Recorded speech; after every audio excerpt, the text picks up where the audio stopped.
بسم اللہ الرحمن الرحیم۔ السلام علیکم ورحمۃ اللہ وبرکاتہ۔ پیاری سسٹرز اور پیارے بچوں، کیسے ہیں آپ سب؟ امید ہے آپ سب ایمان اور صحت کی بہترین حالت میں ہوں گے۔ میری دعا ہے کہ اللہ پاک آپ کو ہمیشہ صحت مند اور خوشحال رکھے۔ اللہ پاک آپ کو ہمیشہ ہر اس چیز سے نوازے جس میں خیر و برکت ہو، آمین یا رب العالمین۔ جیسا کہ آپ سب کو معلوم ہے، اس اکیڈمی کا نام روشن اسلامک اکیڈمی ہے۔ اس اکیڈمی کی آنر پیاری میم عائشہ افریدی ہیں۔ اس اکیڈمی میں 70+ کورسز بچیوں کو کروائے جاتے ہیں۔ میرا نام لبنہ شفقت ہے، میں اس اکیڈمی کی ٹیچر ہوں۔ آج ہم آپ کے لیے ایک نیو سٹوری لے کر آئے ہیں، ایک نیو ٹاپک کے ساتھ، جس کا ٹاپک ہے حضرت یحییٰ علیہ السلام۔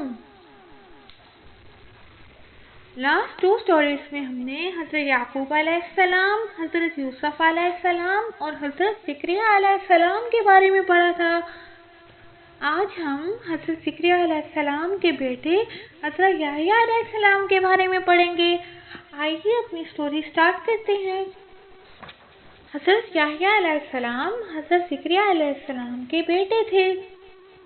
جب وہ پیدا ہوئے تو اس وقت حضرت زکریا علیہ السلام بوڑھے ہو چکے تھے۔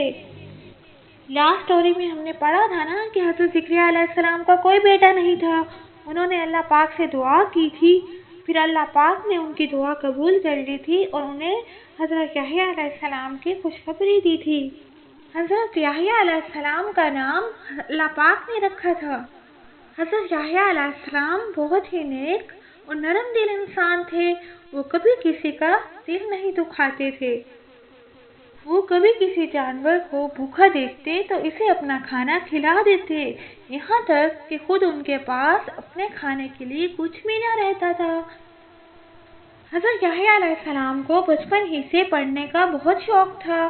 اللہ تعالیٰ نے انہیں چھوٹی عمر میں ہی ذہانت عطا کی تھی۔ وہ بچپن ہی سے بہت ذہین اور پیغمبروں والی صفات کے مالک تھے۔ اللہ تعالیٰ نے حضرت یحییٰ علیہ السلام کو اپنا نبی چن لیا۔ وہ عام لوگوں کو اللہ کے احکام سمجھانے لگے۔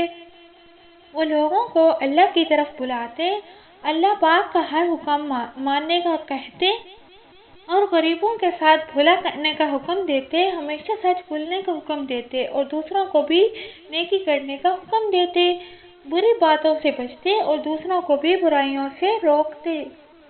حضرت یحییٰ علیہ السلام کی زندگی سادگی کی مثال تھی۔ وہ جو بھی ملتا کھا لیتے۔ کئی بار پتے اور جنگلی پھل اور جڑی بوٹیاں کھا کر پیٹ بھر لیتے۔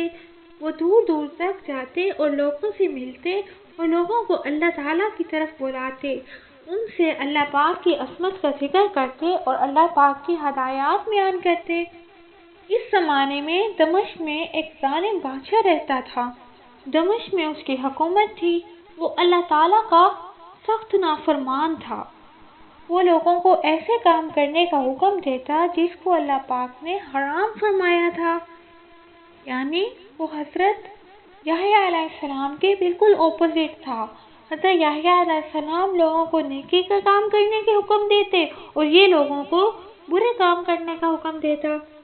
ایک دن حضرت یحییٰ علیہ السلام اس بادشاہ کے پاس گئے۔ انہوں نے اسے ظلم سے منع کیا، اسے سمجھایا کہ لوگوں کو نیکی کا حکم دو، برے کاموں سے باز آ جاؤ اور لوگوں کو بھی برے کام کرنے سے منع کرو اور انصاف کرنے کا کہا۔ ظالم بادشاہ نے حضرت یحییٰ علیہ السلام کی بات بالکل بھی نہ سنی، بلکہ اس بادشاہ نے استغفر اللہ اپنے سپاہیوں سے حضرت یحییٰ علیہ السلام کو شہید کرنے کا حکم دیا۔ وہ بادشاہ اتنا ظالم تھا کہ اس نے اللہ پاک کے پیغمبر کو شہید کرنے کا حکم دیا۔ اس کے سپاہیوں نے حضرت یحییٰ علیہ السلام کو شہید کروا دیا۔ اللہ پاک کو یہ بات بہت ہی سخت ناگوار گزری۔ اللہ پاک نے بادشاہ کو اس گناہ کی سخت سے سخت سزا دی۔ اللہ پاک نے بادشاہ اور اس کے تمام اہل عیال کو زمین میں دھسا دیا۔ اس اسٹوری سے ہمیں بہت سے سبق ملتے ہیں۔ فرسٹ لیسن یہ ہے کہ ہمیں خود بھی نیک کام کرنے چاہیے، اچھے کام کرنے چاہیے اور لوگوں کو بھی نیکی کی طرف بلانا